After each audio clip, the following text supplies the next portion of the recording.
ठीक है। फिर अगर हम ईडब्ल्यूएस की बात करें तो ईडब्ल्यूएस में भी लगभग 10 नंबर, 8 से 10 नंबर घट जा रहा है कि बॉयज में। पहले मैं बॉयज बोलूँगा फिर महिलाओं के लिए। तो ये अगर हम बात करें तो ये लगभग ये भी 62 के आसपास, और लड़कियों की अगर बात कर लें तो वो लगभग 55 के आसपास। फिर अगर हम लोग बात करें BC2 की बात करें तो BC2 में 60 लड़कों के लिए और लगभग 52 के आसपास लड़कियों के लिए, +-2 कर लेंगे हम। 8 नंबर घटा रहे हैं, 10 नंबर नहीं घटा रहे हैं। फिर हम BC1 की बात तो बिल्कुल ही कि 1 सीट पे 1 ही कैंडिडेट। माने सीनियर शिक्षक रामांशु सर हैं और ये लगातार हमेशा बच्चों लोग के हक में आवाज उठाए हैं, चाहे तो 1 कैंडिडेट 1 रिजल्ट हो या फिर DV को लेकर हो, चाहे तो पेपर लीक का मैटर हो, ये स्टूडेंट लोग के हक में हमेशा लड़ाई लड़े हैं और आवाज उठाए हैं। ऐसे में आंसर की जारी हो गया है और आंसर की जारी होने के बाद बच्चे लोग लगातार परेशान हैं, कमेंट कर रहे हैं कि रामांशु सर का कट ऑफ पर महा सर्वे लेकर आइए, लगातार कमेंट भरे पड़े हैं। तो ऐसे में मैं अभी रामांशु सर के पास आ गया हूं और आंसर की जारी होने के बाद मैंने कम्युनिटी पोल भी किया। कम्युनिटी पोल का क्या कुछ रहा, बच्चे लोग कितना से कितना मार्क्स ला रहे हैं, ऐसे में ये भी दावे ठोके जा रहे हैं कि यहाँ पर 5 से 600 है तो क्या इसका बोनस मार्क्स मिलेगा।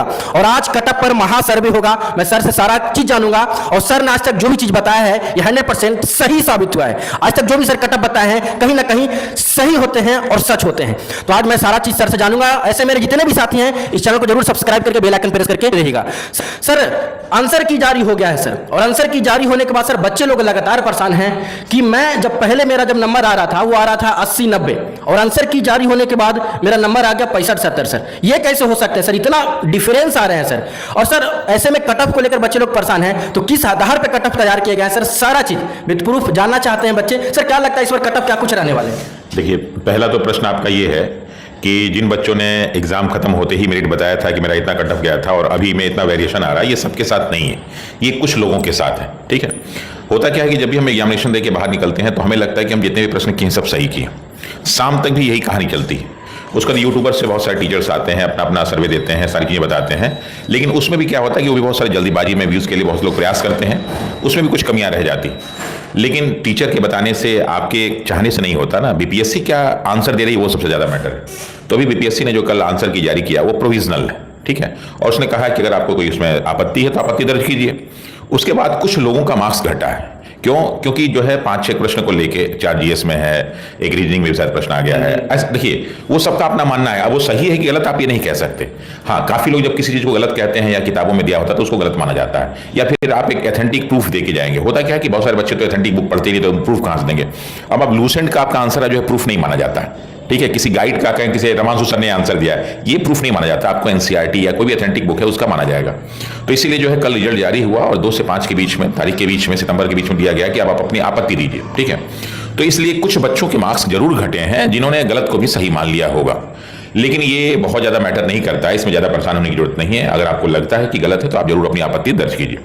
दूसरा प्रश्न ये आता है कि सर जो बच्चे कॉल कर रहे हैं या जो पोलिंग हुआ है उसके हिसाब से आप क्या बताते हैं कि जो है मेरिट कितना लगभग जाएगा, क्यों कम जाएगा, क्यों ज्यादा जाएगा, उसके पीछे कारण क्या है? तो अगर हम बीपीएससी टीआरई 2 से बीपीएससी टीआरई 3 की तुलना करें तो बीपीएससी टीआरई 2 में लगभग 9,000 की सीटें थी और उसमें नंबर ऑफ कैंडिडेट्स जो फॉर्म भरे थे वो लगभग 1,60,000 थे। यानी बच्चे कम थे और जो है सीट कम थी, बच्चे ज्यादा थे। उसके बावजूद भी जो बीपीएससी टीआरई 1 और 2 के बीच में बहुत ज़्यादा डिफरेंस नहीं था, तो जो लड़के कुछ नंबर से छट गए थे वो सारे के सारे एग्जाम में बैठे। उनकी तैयारी में जो है बहुत ज़्यादा करने की जरूरत नहीं थी और इसलिए उसका मेरिट थोड़ा सा 89 के आसपास गया था, हाई गया था। लेकिन ये जो बीपीएससी टीआरई है इसमें लगभग 3 गुना सीटें बढ़ गई, 28,000 के आसपास है, वहाँ 9,000 थी, इसमें 28,000 है। दूसरा उसमें 1,60,000 बच्चे बैठे थे, इसमें लगभग 1,16,000 के आसपास है, 10,000 मान लीजिए, ठीक है। बहुत सारे बच्चे नहीं भी आते हैं, बहुत सारे बच्चे बहुत सारे कारणों से क्या क्या रहता है। तो अगर उसके हिसाब से देखा जाए तो एक तो पहला निश्चित है कि मेरिट घटनी चाहिए, पहला। दूसरा क्या है कि अगर हम क्वेश्चन पेपर का लेवल देखें तो उसमें क्वेश्चन पेपर का लेवल थोड़ा सा टफ था, क्योंकि बीपीएससी पूरा फोकस करके उसको एग्जाम कंडक्ट करा रही थी, लेकिन लड़के बहुत ही जो है अच्छे आए हुए थे, बाहर अदर स्टेट के बहुत सारे बच्चे आए हुए थे, इसलिए मेरिट काफी बढ़ गई थी। इस बार पेपर का स्टैंडर्ड लगभग 19-20 ठीक ही ठाक रहा है, तो इसलिए जो है मेरिट में थोड़ा सा परिवर्तन जरूर आएगा। तीसरा अगर आप कारण देखें तो ये जो क्वेश्चंस घटे बढ़े हैं, तो जब इस तरह का क्वेश्चन होता है तो उसमें बोनस मार्क्स नहीं दिया जाता, उतने क्वेश्चंस जो है हटा दिए जाते हैं। सर कट ऑफ जानने से पहले सर, अभी तो मैं सारा चीज जानूंगा कि जनरल का कितना है, ईडब्ल्यूएस का कितना है, एससी/एसटी कितना है, फीमेल और मेल जानने से पहले मैं ये जानना चाहूंगा क्या सर पूरा 87,000 सीट पे सर 87,774 सीट है अप्रॉक्स में, तो क्या सर इतने सीट पे सर इस बार रिजल्ट आएंगे सर? देखिए, बीपीएससी टीआरई 1 की बात कर लें, टीआरई 2 में तो उसमें भी क्या हुआ ना कि पूरी सीट पे भरा नहीं जा सका। कारण क्या है कि जो बच्चों की एक बहुत जेन्युइन मांग है, जिसका सब टीचर भी समर्थन करते हैं कि 1 कैंडिडेट 1 रिजल्ट। अब 1 कैंडिडेट 1 रिजल्ट न आने के कारण बहुत सारी सीटें खाली रह जाती हैं। दूसरा कारण क्या है कि जब डॉक्यूमेंट वेरिफिकेशन हुआ बीपीएससी टीआरई 1 में, तो एक थोड़ा सा मैं डिफरेंस आपको स्पेशल चीज बता दूं कि जब बीपीएससी का एग्जाम हुआ था, बीपीएससी की बात कर रहा हूं, तो उन्होंने अतुल सर ने क्या किया था कि सारे बच्चे जो इंटरव्यू देने आए थे उनका डॉक्यूमेंट वेरिफिकेशन पहले ही करा दिया, तो उसमें जो गलतियां थी वो सब बाहर हो गए, तो इसलिए उनको फाइनल रिजल्ट निकालने में बहुत ही आसानी हुई और फट से फाइनल रिजल्ट निकालने के बाद उन्होंने सारा प्रोसीजर शुरू कर दिया। बीपीएससी टीआरई 1 में और टीआरई 2 में उन्होंने क्या किया था कि बच्चों से कहा था कि आप अपना डॉक्यूमेंट्स लेके आइए और हम उस पर मुहर लगा देते हैं। वो लगाने का सिर्फ उद्देश्य यही था कि यही डॉक्यूमेंट जाके आप स्कूलों में दिखाएंगे, दूसरा नहीं दिखाएंगे। लेकिन स्कूलों ने और जो है बीएससी और जो बाकी सारे अधिकारी हैं बीईओ ने, उन्होंने क्या किया कि उसको मान लिया कि डॉक्यूमेंट वेरिफिकेशन हो चुका है। फिर बाद में जब बताया गया कि नहीं साहब हमने तो मोहर इसलिए लगाया था कि आप इसको देखिए कि सही है कि गलत है, हमने सिर्फ ये कहा था कि यही डॉक्यूमेंट लगाएंगे, दूसरा नहीं लगाएंगे, इसलिए दिया था। तो जब डॉक्यूमेंट वेरिफिकेशन होने लगा तो मालूम चला कि बहुत सारे लोग के डॉक्यूमेंट्स फर्जी हैं, तो उसकी वजह से वो सारी की सारी सीटें खाली हो गई। तो बीपीएससी टीआरई 1 की भी बहुत सारी सीटें खाली हैं, बीपीएससी टीआरई 2 की भी बहुत सारी सीटें खाली हैं।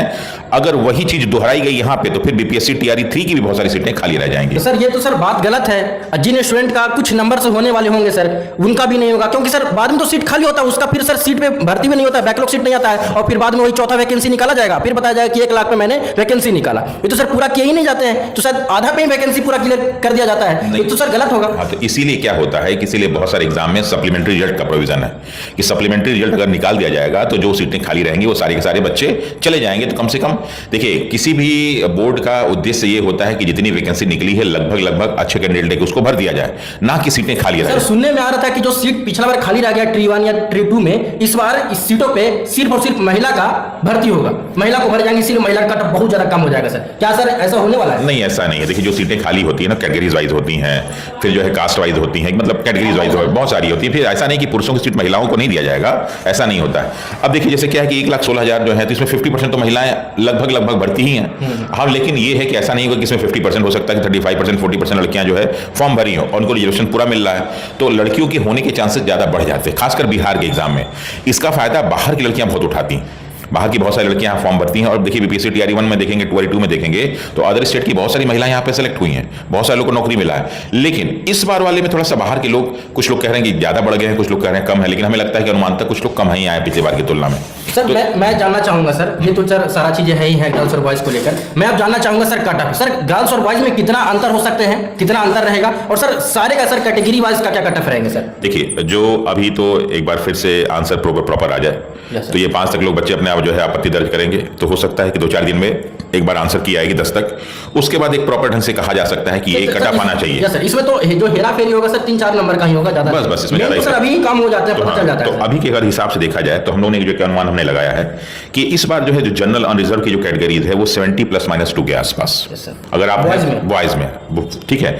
अगर वही फीमेल की हम बात कर लें तो फीमेल लगभग 10 नंबर 7 से 8 नंबर घट जाएगा। तो उसको अगर हम लोग मान लें तो वो जो अगर हम लोग देखें अगर 70 लेते हैं तो वो लगभग आप 62 के आसपास लीजिए, 62 के आसपास, 60 भी ले सकते हैं, 62 के आसपास, ठीक है। फिर अगर हम लोग ईडब्ल्यूएस की बात करें तो ईडब्ल्यूएस में भी लगभग 10 नंबर 8 से 10 नंबर घट जा रहा है बॉयज में। पहले मैं बॉयज बोलूंगा फिर महिलाओं के लिए। तो ये अगर हम बात करें तो ये लगभग ये भी 62 के आसपास, और लड़कियों की अगर बात कर लें तो वो लगभग 55 के आसपास। फिर अगर हम लोग बात करें BC2 की बात करें तो BC2 में 60 लड़कों के लिए और लगभग 52 के आसपास लड़कियों के लिए, +-2 कर लेंगे हम, 8 नंबर घटा रहे हैं, 10 नंबर नहीं घटा रहे हैं। फिर हम BC1 की बात करें तो BC1 में जो है लड़कों के लिए लगभग 57 +-2 और लड़कियों के लिए लगभग 50 +-2 और 52 +-2 मान लीजिए। फिर जो अगर SC/ST की बात करें तो SC में अगर कोई बॉयज है तो अगर वो 50 के आसपास ले आ रहा है तो नो डाउट उसके सिलेक्शन के पूरे चांस हैं। और लड़कियों की बात करें तो लड़कियां अगर जो है 42 से 45 के बीच में लड़कियां ला रही हैं तो उनके सिलेक्शन के पूरे चांस होने चाहिए आज के हिसाब से, ठीक है।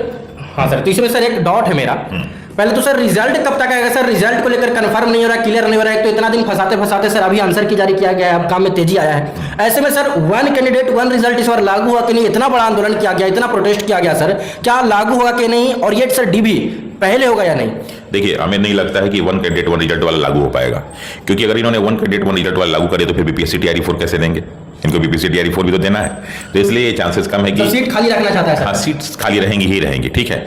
होना देखिए होता है, होना चाहिए और एक होगा कि नहीं होगा, तो होना तो बिल्कुल ही चाहिए कि 1 सीट पे 1 ही कैंडिडेट का रिजल्ट आना चाहिए।